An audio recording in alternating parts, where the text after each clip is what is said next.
Welcome back to Marianne's Alaska Kitchen. I've been on a little bit of a hiatus, going down and meeting our new granddaughter. So that's pretty awesome. And in honor of our new granddaughter, Lila, I'm gonna make a dish from Portland from Bistro Montage. This is gonna be as close as I can get to making it. And it's one of my son's favorite dishes. So right here, I have a pot of boiling water, getting ready to make some elbow macaroni. And then I'm gonna drain it and set it aside. And then I've got here, I've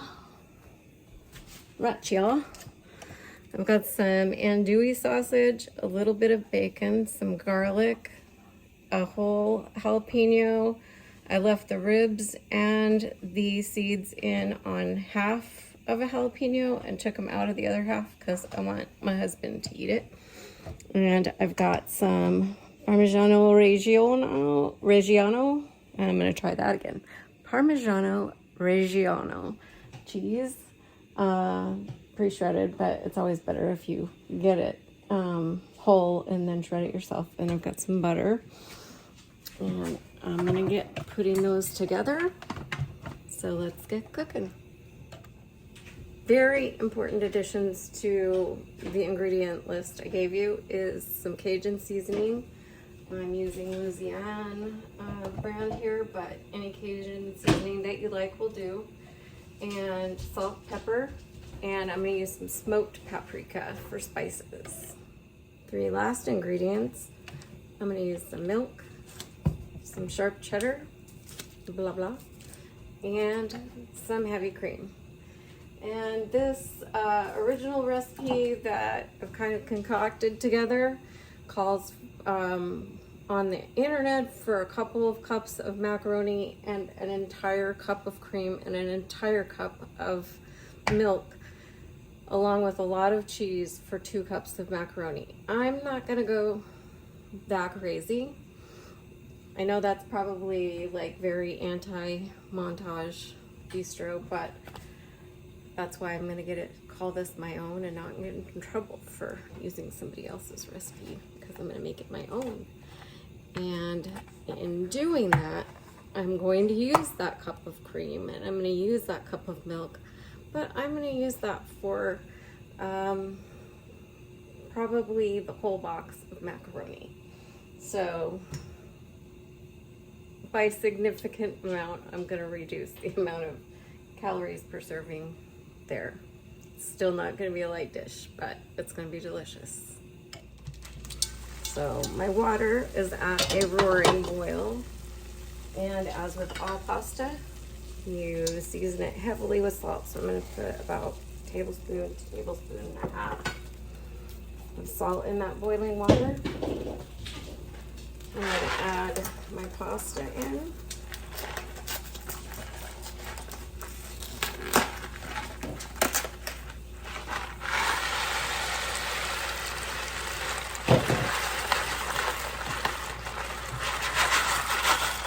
We're going to cook that till it's al dente, which just means not completely cooked. It means to the tooth in Italian, but when you bite into it, you just want to feel that tiny, tiny bit of resistance, because then you're going to add it to the sauce and let it finish cooking to just tender, but not soggy and smushy.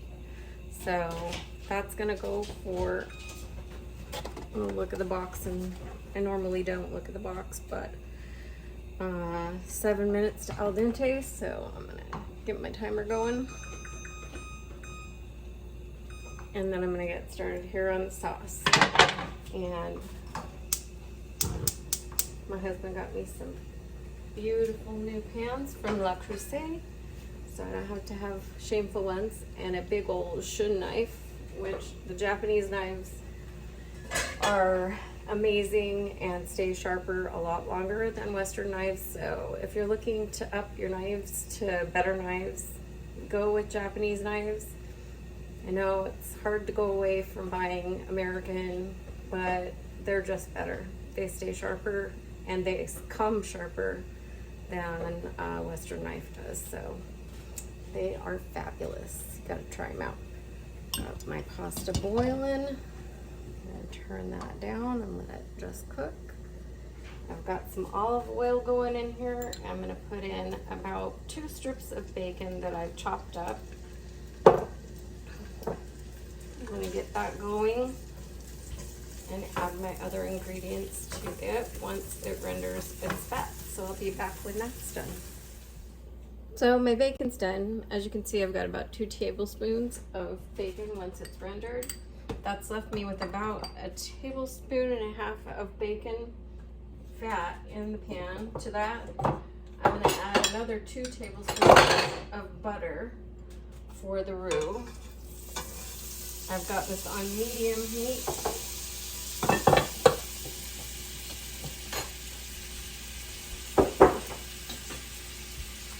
And when you make a roux, you want equal amounts of flour to butter. So I'm putting in 4 tablespoons of flour into that butter and bacon fat. I'm gonna whisk that up real quick and make sure that it blends together well.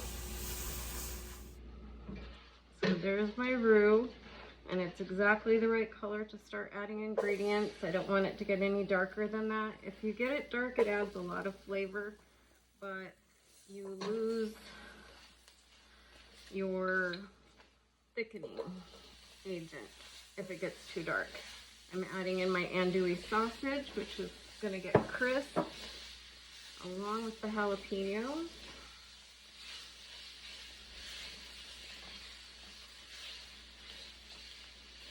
I'm gonna add in about 2 cloves of garlic. They're minced, and they're pretty big ones, so if you don't have large ones, use the equivalent of 2 large cloves of garlic. I'm gonna add my bacon back in.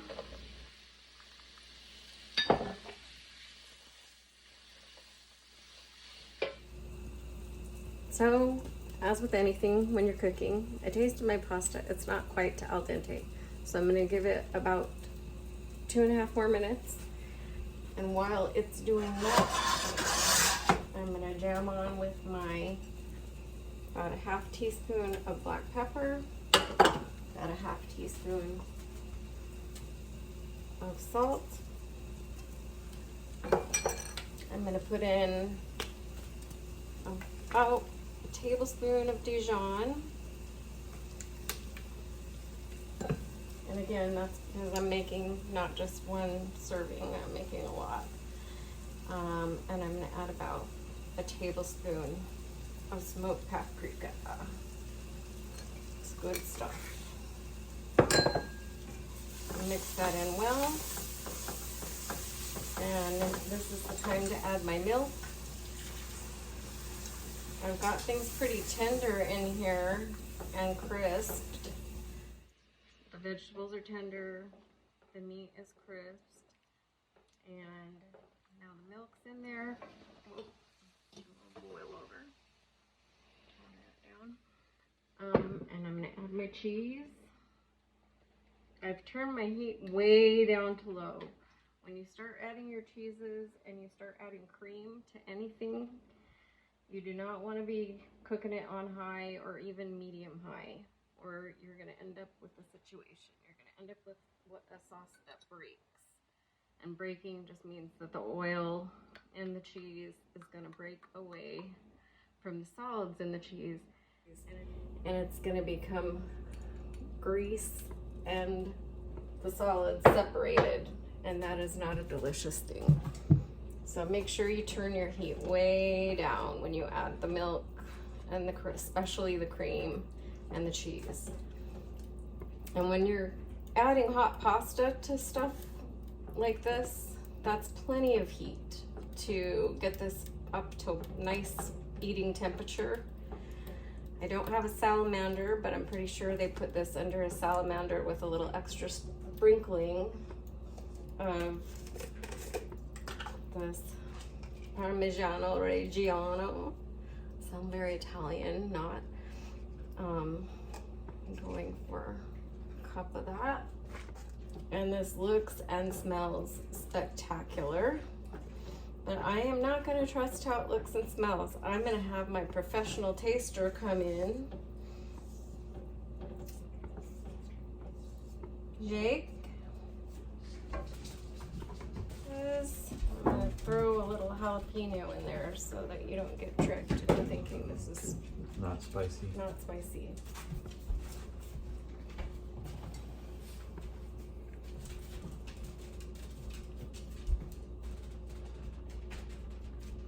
Mm. Are we good? First of all, that's very tasty. Yay! But it needs. Does it need more Dijon? It needs a lot more spice. A lot more of the Cajun seasoning. Or more jalapeno. Or both. Well, the bit of jalapeno I got there, maybe I just got like a really mild one. A really mild one. I'm really worried about it. No, don't worry. Like I could just eat that and you know, as something that it's not going to be like a spicy dish, you know? Yes. And I would be very happy because that's very good. But we want it to be spicy because that's how Montage do. Yeah. Maybe I'll try and get like a little bit with the andouille and jalapeno. Because I can add more jalapeno. I'm just going to fry it separately. Yeah, that would be the way to do it. Because I think Paul would like this. With, let's get you a hunk of jalapeno. That one definitely has ribbon seed in it. I see it. Mainly I'm going for, does it need more Cajun seasoning? Does it need more Dijon? I think the Dijon's good. A little more. Maybe more of the Cajun seasoning. A little more Cajun. Okay, so I put in a tablespoon, and this is why we taste our food before we put it out on the table. Especially when you're working with a lot of spices. Yeah, and I am going to put a lot of pasta with this, so I want it to stand up. I want it to be able to be good spicy, a nice amount of spicy. So that was doubling the amount of Cajun seasoning. And I'm also going to cut up another jalapeno and fry it so that he can add extra, and his pa can have some without the extra. Not everyone is such a big fan of the heavy spice, but that is what you want. That is how it's made. Where we're trying to copycat this from, so we want it to definitely be as close to that as possible. Mm-hmm. Better? Okay, so 2 tablespoons of the Cajun seasoning. And add an extra jalapeno, leave it on the side for your spicy lovers. I'm just gonna fry it up in a teeny bit more of olive oil. Now going into my little fry pan here that's gonna get served on the side. I'm gonna put a tiny bit of oil in there just to let it cook up. And we are gonna be ready to eat here in just a few short minutes, maybe 2. Okay, so it's been a couple minutes. My pasta's been draining. I've got a pan of extra jalapenos for those who like them and are gonna want those in theirs. And then I've got my pasta. I kept it on low. It is still hot. The pasta's still hot. And I'm going to be reserved here. I think I'm gonna put in, I'm gonna say about 3/4 of that box and hold the other for like a pasta salad or something. Make sure I get all that cream in there. This looks and smells so delicious. And so even though I don't have a salamander, I could put this in a bowl and put a little bit of extra Parmesan, which I'm going to do for my son. I'm going to put it on broil, and we're going to get everybody a nice fancy schmancy under the broiler crust of Parmesan on that. I'm also gonna add some extra jalapenos to his bowl. And we'll be right back at the table. So I've just taken this out, put it into a bowl, topped it with a little bit of extra jalapeno for Jake, topped it off with a little bit of extra Parmesiano-Reggiano for both of us, and it's under the broiler. I'm gonna put it in there for about 1 minute under a preheated broiler, and that should just get the cheese bubbling and the dish bubbling. You can jalapeno check yours if you want to put more in. I got a pretty good one. I did add a few. And this looks and smells so good. You guys really should try this if you want to try a new kind of mac and cheese. And I don't even think it really qualifies as mac and cheese. It is spold. It's its own thing.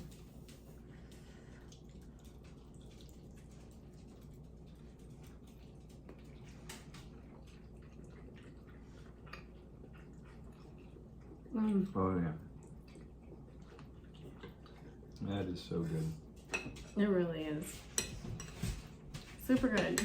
You guys should try it. Hit the like and subscribe if you like what you're seeing. Full recipe will be underneath the screen. Just hit the down button on the top left, right. And we'll see you next time. Thanks for seeing us at Marianne's Alaska Kitchen. This is amazing, Mom.